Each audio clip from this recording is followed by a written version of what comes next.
이번에 소개해드릴 책은 우노 다카시의 장사의 신.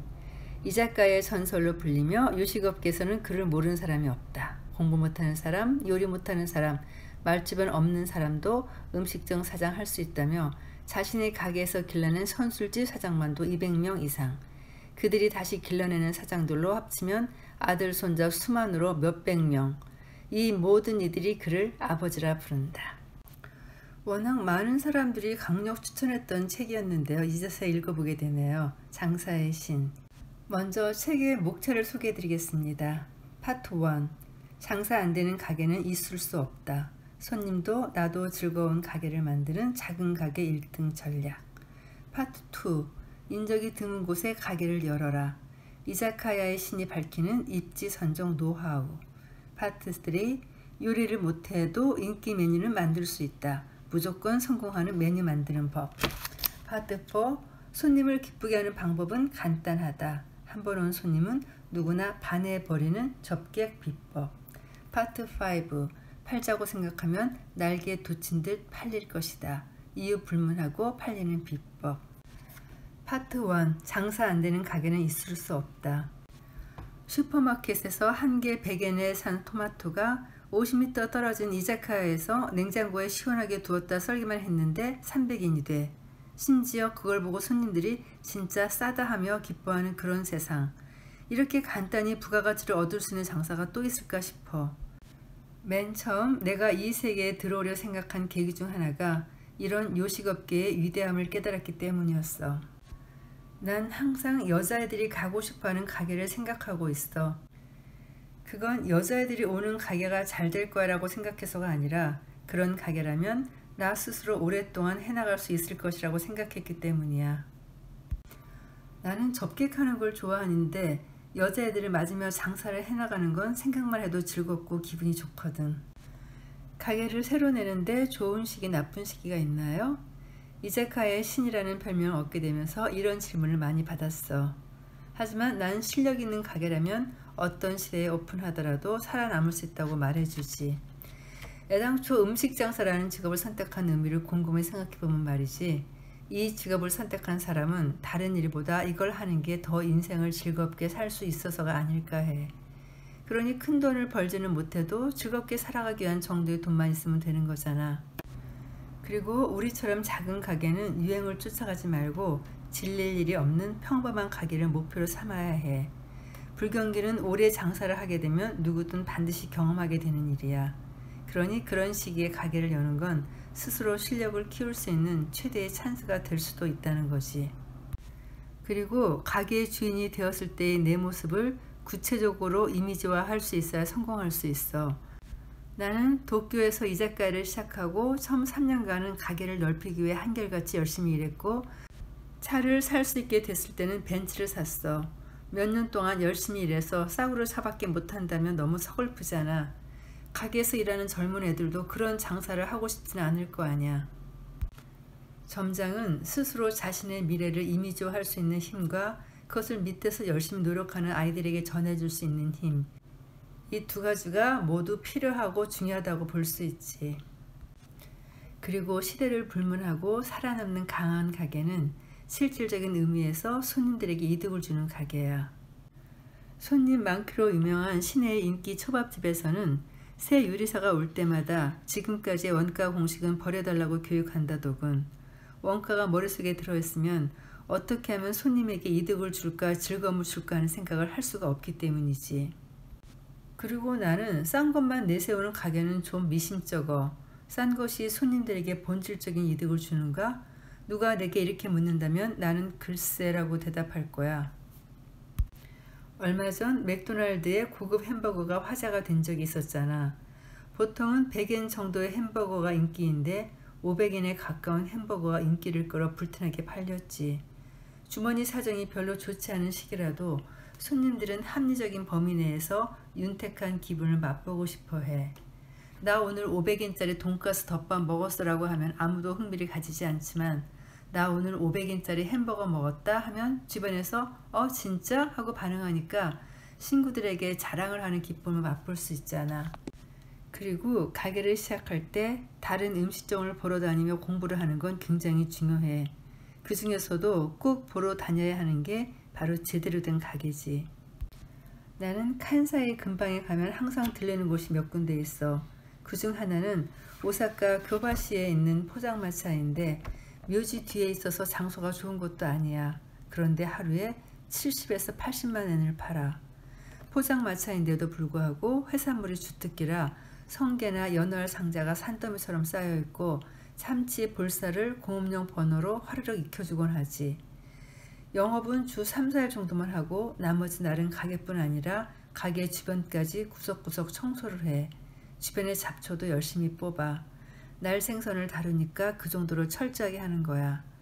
여기 주인은 말이지 더 괜찮은 곳에서 가게를 내라는 제의도 많이 들어왔대. 하지만 그때마다 여기서 할 거라고 떠나지 않아. 애당초 포장마차를 할 돈밖에 없다면 이 가게를 시작했던 아저씨야. 그러니 그 마음을 지켜가는 거지. 제대로 된 가게를 꾸려가고 있다고 생각해. 기운이 없는 손님한테 상냥하게 말을 걸어 힘을 북돋아 준다든지 접객에서도 배울 게 잔뜩 있어. 잘 되는 가게에는 반드시 이유가 있어. 그걸 찾아낼 수 없다면 잘 되는 가게의 경영자도 될 수 없지. 나는 제일 맛있는 가게를 하는 것보다는 제일 재미있는 가게를 하는 것을 목표로 삼아. 그럼 어떻게 재미있는 가게를 만들 수 있을까? 예를 들어 내가 가보길 잘했다고 생각하는 데는 이런 가게야. 오사카에 조개 전문점이 있는데 전문점이라고 해도 꼬치구이용 숯불에 조개를 구워내는 것뿐이야. 추운 날에는 조개주라고 해서 홍합 껍데기를 살짝 그을려서 뜨겁게 데운 술과 함께 내어주는 그런 곳이야. 여기서 바지락을 주문하면 젓가락 대신 어떤 물건이 같이 나와. 뭘 상상하든 틀렸을 거야. 세상에 빨래 집게가 나오니까. 이걸로 조갯살을 집어먹는다는 재미있는 생각. 처음 봤을 때는 대단한 충격이었지. 좋은 아이디어와 만나게 돼서 횡재했던 생각까지 들었어. 남을 따라 하는데 거리낌 같은 건 없어. 대신 자기 나름대로 손님을 즐겁게 만들 공리를 좀 더 해보는 거야. 대기업과 다른 자영업자만의 이기는 방법. 일전에 이런 이야기를 들은 적이 있어. 분량이 난 재고 원단을 사들여서 그걸로 옷과 소품을 적절히 배합한 빈티지한 아이템을 만든 뒤 아주 싸게 판 거야. 그게 생각보다 불티나게 팔려서 실적을 늘린 회사가 있었지. 그 발상을 이 작가에 적용해 보는 것도 재미있을 것 같아. 예를 들면 단순히 음식과 음료만으로 나눠둔 가게가 많잖아.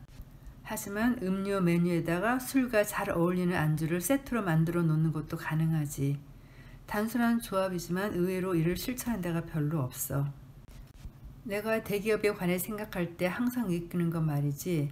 대형 체인점들이 자신 있어 하는 회사를 크게 만들기 위한 장사와 자영업자의 자신이 먹고 살기 위한 장사는 다르다는 거야.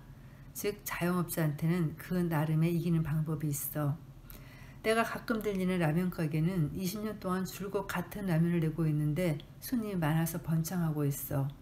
세상에는 계속해서 메뉴를 바꿔가며 수많은 체인을 전개하는 라면 가게도 있지. 어느 쪽이 옳다고 말할 수는 없지만 과연 어느 쪽이 더 오래 지속할 수 있을까?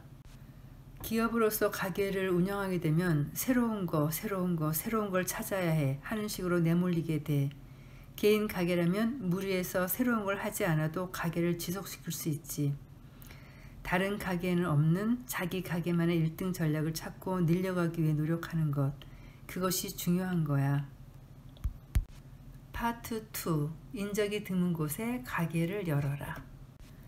가게를 오픈할 때 다들 입지 때문에 골머리를 썩는데 이거 하나는 확실히 말할 수 있어. 음식점은 무조건 사람들의 왕래가 많은 장소에 낸다고 해서 번창하는 건 아니라는 사실. 어떤 장소라 하더라도 가게에 매력이 있으면 손님은 오게 돼 있어. 손님을 못 모으는 건 입지 문제가 아니라 가게의 실력 문제인 거야. 한 번은 역에서 걷기에 딱 좋다고 여겨지는 거리보다도 좀 걷는데 라고 생각할 만한 곳에 가게를 낸 적도 있어. 빌딩에 둘러싸인 오래된 독채 건물이었어. 여기서 멀다고 생각했지만 그 모습을 본 순간 이거 딱인데 하고 결정했지. 여기는 옆에 사진이 실려 있는데요. 감성 있어요. 그냥 보도블록 있는 벽에 간판이 명함 한 장을 판에 박아서 간판으로 만들었는데 마치 미술품 같아요. 그런 곳에 커다란 간판을 걸어봤자 소용이 없으니까 얼마만큼 재미있게 하느냐, 그게 관건이지. 손님들이 이런데 이런 가게가 있다고 이렇게 말하고 싶어지는 가게로 만드는 게 중요해. 제 개인적인 경험인데요. 한 15년 전쯤 됐을까? 상하이에 가면은 꼭 가는 카페가 있어요. 되게 비밀스러운 장소처럼 되어 있는데 간판이 없어요. 주택가에 있어서 그냥 정말 개인 주택 같은 곳인데 입구에 손을 올려놓을 수 있는 작은 구멍이 있었어요. 거기에 손을 대면은 안에서 문을 열어주더라고요. 음식의 맛도 기억나지 않고 인테리어도 뚜렷게 기억나지는 않지만 그때 처음 들어갔을 때 그 인상 깊었던 기억은 오랫동안 남아있네요. 계속해서 우노 다카시의 팁을 들어보죠. 부동산에서 좋은 가게를 소개받는 방법. 싸고 좋은 가게를 얻고 싶다면 사람과 사람 사이의 관계에서 승부를 걸어야 해. 나를 어떻게 어필할지 조금만 생각해보면 답이 나와. 특별한 게 아니어도 좋아. 자신이 일했던 곳의 사진이라든가 자기가 만들고 싶은 가게에 대한 계획, 출신이 어디고 자신이 어떤 사람이며 거기서 뭘 하고 싶은지가 전달될 만한 것을 상대에게 보여주는 거야. 뭔가 내 의지를 보여줄 수 있는 파일 하나만 두고 온다 해도 그냥 명함만 툭 건네는 것하고는 전달되는 느낌이 다를 테지. 최종적으로 세입자를 정하게 되는 집주인도 이 사람이 들어오면 좋겠어요 라고 생각해 주게 될 거라고. 사람도 없고 돈도 없고가 최강의 무기가 되는 이유. 제로부터 시작한 가게일수록 필사적으로 전력을 다하기 때문이지. 그런 노력 끝에 손님들이 따라오며 얼마 후 30평짜리 가게를 열 수 있게 된다면 거기에는 가게가 성장하기까지의 드라마가 만들어진 거야. 내실 있는 가게가 될 수 있다는 뜻이지. 이 경험을 하지 못한다면 평생 아쉬움이 남을 거라 생각해. 혼자 힘으로 독립을 해서 연 가게가 아무리 자그마하다 하더라도 흥미를 끌 수 있는 방법은 얼마든지 있어. 좀 오래된 일인데 간판이 없어서 티셔츠에 가게 이름을 써서 기둥에 걸어둔 6평쯤 되는 가게가 있더라고. 거기서는 요리가 나올 때까지 한 권의 앨범을 건네주곤 했어. 앨범 속에는 화장실 벽을 칠하거나 의자를 만들거나 자기들끼리 이리저리 가게를 꾸미고 있는 모습을 찍은 사진들이 쭉 담겨 있었지. 그런 사진을 보면 화장실에 갔을 때마저도 손님들의 반응이 반드시 달라지기 마련이야. 가게와의 거리가 단숨에 좁혀지지. 이런 식으로 관계를 만드는 방법도 있구나 생각했어. 지방이기에 가능한 것. 우리 가게에서 독립한 아이들은 북에서 남쪽까지 전국에 퍼져 있어. 특히 지방에서 열심히 노력하는 애들 중에 아주 활기차게 가게를 운영하는 애들이 몇몇 있지. 지방은 뭐니 해도 월세가 싼 게 이점이잖아. 그래서 2호점, 3호점을 낼 때도 굉장히 유리해. 그리고 가게를 낼 장소를 정했다면 이번에는 그 동네에 있는 가게에서 얼마 동안 아르바이트를 해보는 거야. 3개월이든 6개월이든 일을 해보면서 그 지방의 술 도매상이나 야채 가게의 앞면을 터 가게 만들기에 토대를 닦는 거지. 장사는 인생을 즐기기 위해 하는 거라고 생각해. 그렇다면 독립을 해서 가게를 내려고 할 때 꼭 도쿄 같은 시내에서 할 필요는 없을 거야. 오히려 도쿄에서 개업하는 것과 지방을 선택하는 것, 어느 쪽이 행복할까를 한 번 더 생각해 보게 되지. 즐거움이라는 자양분을 만들어낼 수 있는 사람은 이길 수 있는 사람이야. 그리고 너무 당연한 이야기인지 모르겠지만 잘 되는 가게 만들기의 기본 중의 기본은 이웃 사귀기야. 작은 음식점일수록 특히 이웃 사람들과 좋은 관계를 만들어야 해. 따라서 나는 장보기는 그 지역에서를 기본으로 삼아. 그것도 같은 곳에 몇 번이고 가서 얼굴을 익히려고 노력하지. 우선 그 가게 사람이 나의 손님이 되어줬으면 하기 때문이야. 여기서 사소한 비결 하나 알려줄까? 접시가 20장 필요해. 그러면 한꺼번에 필요한 수량을 다 사지 말고 4번에 나눠서 5장씩 사는 거야. 그러면 그 가게에 최소 4번은 가게 되니까 가게 사람이 반드시 말을 걸어주게 될 거야.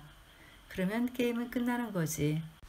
이웃을 향한 작은 배려도 자기 가게로 손님을 불러들이는 찬스를 늘려주지. 예로 보통 바깥 청소를 할 때 2m 정도 되는 호스로 자기 가게 앞에만 물 뿌리게 되잖아. 나라면 6m짜리 긴 호스를 사와서 양쪽 집 앞까지 깨끗하게 물을 뿌려줄 거야. 평범한 행동이 가게 선정과 연결되는 거라고. 물 뿌리는 행동이 반드시 손님을 불러들인다는 뜻이 아니라 청소처럼 큰 힘이 들지 않는 행동으로도 얼마든지 가게의 이미지를 지역 사람들에게 어필할 수 있다는 이야기지. 이런 행동들이 쌓이고 쌓여서 가게를 번창시켜 간다고 생각해. 파트 3. 요리를 못해도 인기 메뉴를 만들 수 있다. 평범한 메뉴를 특별하게 만드는 방법. 가게를 열 때 메뉴 만들기만큼 중요한 게 또 없을 거야. 하지만 손님의 마음을 사로잡을 메뉴가 무조건 특별해야 한다고 생각할 필요는 없어. 우리가 하려는 이자카야라면 요리사가 필요 없을 뿐더러 어려운 메뉴를 생각하지 않아도 된다는 뜻이야. 두루치기 하나만 보더라도 우리 집은 직접 담근 김치를 3주간 숙성해서 사용해요 라고 말한다면 먹고 싶어지지 않겠어? 단순한 메뉴라도 손님한테 보여주는 방식에 따라 잘 팔리는 상품이 되는 거야. 무엇보다 이자카야 요리는 나라도 만들 수 있겠다고 생각할 만한 게 좋아. 복잡하고 가정에서는 할 수 없는 요리를 낼 필요가 전혀 없다고. 이 집 어묵은 어떻게 이렇게 맛있어요? 라고 손님이 물어올 때 수프랑 같이 냉장고에 하룻밤 넣어둬서 맛있어지는 거야 라고 맛의 비결까지 간단히 설명할 수 있는 그런 요리가 베스트. 설명할 수 있으면 손님과 대화할 수 있으니 거리도 좁혀질 테고. 이렇게 간단한 맛의 비결을 1년에 10개든 20개든 조금씩 모아서 100개 정도 떠들 거리가 생긴다면 장사는 사람에겐 대단한 재산이 될 거야. 우리가 하려는 이자카야는 기술로 승부하는 게 아니야. 그러니 자기가 할 수 있는 범위 내에서 손님을 즐겁게 해줄 방법을 고민하면 되는 거야. 메뉴를 만들 때 그때그때의 유행이나 계절을 잘 살펴볼 필요가 있어. 그렇다고 너무 어렵게 생각하지는 마. 유행이나 제철 요리에 특별히 민감하지 않더라도 일상생활 속에 소재는 얼마든지 있으니까. 그렇다고 그대로 그걸 똑같이 흉내내기만 해서는 안 돼. 중요한 건 어떤 요리든 자기 나름의 아이디어를 더하지 않으면 매력적인 상품이 될 수 없다는 거야. 나는 이거다 싶은 유행 소재는 곧바로 직접 시험해보는 편이야. 옛날에 카페를 운영할 당시 근처에 유명한 샌드위치 가게가 있었거든. 거기서 처음으로 핫샌드라는 걸 먹어봤어. 따뜻한 샌드위치. 그 시절엔 드물었던 거라 왠지 멋져 보였지. 아마 지금의 토스트쯤 될 거야. 난 곧장 카페로 달려와 비슷하게 만들어봤어. 잘 갈린 고기와 시금치가 들어간 허클베리, 베이컨과 시금치를 넣은 뽀빠이 등등. 설레는 가슴으로 이름도 열심히 생각하면서 말이야. 결과는 엄청나게 잘 팔렸지. 단순히 유행에 뒤처져서는 안 된다는 생각으로 이것저것 메뉴에 넣는다고 해서 잘 팔리는 요리가 되지 않아. 자기 만족이라도 좋으니 흉내내게 기치지 말고 내 아이디어를 넣으며 메뉴 자체를 즐겨보라고. 스스로 즐기지 못하면 결국 손님도 즐거워하지 않을 테니까. 메뉴판에 요리를 하나하나 적을 때 나도 모르게 입가에 씩 미소가 걸리는 그런 상품. 그런 걸 만들 수 있다면 성공할 거라고 생각해. 원가를 낮추면서도 손님 만족도를 높일 수 있는 방법. 가게를 하다 보면 식자재 값이 올라서 매출 관리가 힘들어질 때가 있잖아. 그래서 거래처를 더 싼 곳으로 바꾼다든지 하는 식으로 여러 대책을 마련하기도 해. 하지만 나는 오랫동안 쌓아온 거래처의 관계를 끊어서 비용을 절감하려는 생각은 안 해. 함께 커온 동료와의 신뢰관계는 비용 절감보다 훨씬 더 가치가 있으니까. 그럼 음식 가격을 올려서 손님들로부터 원가가 상승된 부분을 충당하느냐? 그것도 하고 싶지 않아. 우리는 식자재에 구애받는 메뉴를 내는 요리집이 아니니까 아이디어만 있다면 얼마든지 비용 절감의 길이 있다고 생각해. 예를 들어 요리에 쓰는 재료를 바꾸는 것도 방법이지. 냉동 우동과 파스타를 국수로 바꾼다면 어때? 그런 식으로 재료만 바꿀 게 아니라 메뉴 가격도 살짝 낮추면서 재료에 맞춘 새로운 메뉴를 생각해내면 되는 거야. 단 메뉴를 바꿀 때 손님의 만족도가 떨어지게 해서는 안 돼. 그러니 메뉴를 변경할 때는 무조건 원가만 생각할 게 아니라 가장 먼저 손님이 어떻게 생각할까를 신경 써야만 해. 작은 가게가 대기업 상대로 반드시 이길 수 있다고 말하는 건 각각의 손님을 대하는 마음 때문이야. 에어컨이 시원한 건 당연한 일이지만 엄마가 붙여주는 부채바람에서는 시원함뿐만 아니라 행복을 함께 느끼잖아. 상대를 향한 마음, 그게 있다는 게 가장 큰 경쟁력이라고. 불황에 강한 알기 쉬운 간판 메뉴. 경기가 아주 나쁠 때는 우리 가게에선 닭튀김이나 고로케처럼 누구나 어린 시절부터 친근하게 먹어온 소위 간판 메뉴를 어떻게 하면 강렬하게 내세울 수 있을지를 고민해. 누구나 알고 있으면서도 언제든 맛있게 먹을 수 있는 그런 메뉴는 손님이 우선 이거부터 먼저 주세요라고 선택하기 쉬운 불경기에 강한 메뉴라고 생각해. 예를 들면 중화 요리라면 교자, 마파두부, 야끼소바 같은 게 되겠지. 또 이거다 하는 가게의 얼굴이 있다면 장수하는 기회를 만들 수 있어. 예를 들어 아주 오래된 어묵 가게가 있다고 해. 어묵이라는 간판 메뉴에 절대 흔들림이 없으니 손님들은 어묵이 먹고 싶을 땐 어김없이 거기로 가자라고 하게 되지. 그래서 매상에 엄청난 피크는 없을지 모르지만 온 세상이 불경기라도 망하지 않아. 이렇게 강한 가게의 얼굴을 가지는 것이 생명력이 긴 가게를 만들어주는 거야. 그렇다고 가게의 메뉴가 꼭 그 가게의 얼굴이 되는 건 아니야. 우리 같은 경우에는 철저하게 접객이 가게의 생명선이거든. 그래서 메뉴를 개발할 때도 우리이기 때문에 가능한 접객을 하기 위해 이런 고로케를 만들자라든가 회를 이런 식으로 썰어서 팔자 등으로 접객을 하기 위한 메뉴 위주로 만들려고 노력해. 예를 들면 내가 생각한 메뉴 중에 US10 돈가스라는 게 있어. 미국 신발 사이즈 US10, 약 28cm의 차가운 이름인데 삼겹살에 김치랑 치즈를 끼워서 튀겨낸 큼지막한 돈가스야. 일단 크니까 손님 중에는 다 못 먹겠다는 사람도 나오곤 하지. 그게 바로 이 메뉴가 노린 점이야. 남은 돈가스를 양배추나 겨자 소스랑 같이 포장해서 가져가게 하는 거지. 그러면 다음날도 그 가게를 떠올려 줄 테니까. 그래서 난 여기에 얇은 빵 2장을 서비스로 같이 넣어줘. 그렇게 하면 이것만으로도 다음날 아주 훌륭한 아침 식사나 도시락이 되거든. 겨우 빵 2장을 넣어주는 거지만. 단순히 남은 음식을 싸갈 때보다 손님들은 훨씬 기뻐해. 그리고 곧 그 가게의 팬이 되지. 이게 바로 접객을 하기 위한 메뉴라는 거야. 그리고 여기엔 또 커다란 메리트가 있어. 그건 불경기 때도 굳이 메뉴 가격을 내리지 않아도 되는 거지. 약간의 서비스를 더해주니까. 그러니 불경기엔 메뉴 가격을 1,200엔 낮추려고 하지 말고 손님이 횡재했다는 기분이 들게 만들어. 그러면 굳이 가격으로 승부하지 않더라도 손님은 반드시 다시 찾아와 줄 테니까. 또 우리 가게는 그날의 추천 요리를 반드시 손으로 직접 메뉴판에 쓰도록 하고 있어. 단 손님의 눈을 끄는 재미있는 메뉴판을 만들기 위해서는 상품을 팔고 말겠다는 진심이 없어서는 안 돼. 즉 손님한테 말을 건네는 메뉴판을 만들지 못하면 상품은 팔리지 않는다는 뜻이야. 우리 가게에서 독립한 아이가 미우라 반도에서 잡히는 마츠와 고등어를 메뉴로 냈었는데 말이야. 마츠와 고등어는 잘 알려진 새끼 고등어에 버금가는 고급 고등어거든. 그런데 그 애가 너무 과묵한 성격인지라 마츠와 고등어가 얼마나 맛있는지 그 차이점을 손님들한테 제대로 어필을 못하는 거야. 그런 가게일수록 재료에 들인 정성을 메뉴판이 대신 말하게 해주어야 하는데 말이지. 나 같으면 새끼 고등어는 이제 안녕, 이제부터는 마츠와 고등어입니다 라고 써서 어필했을 거야.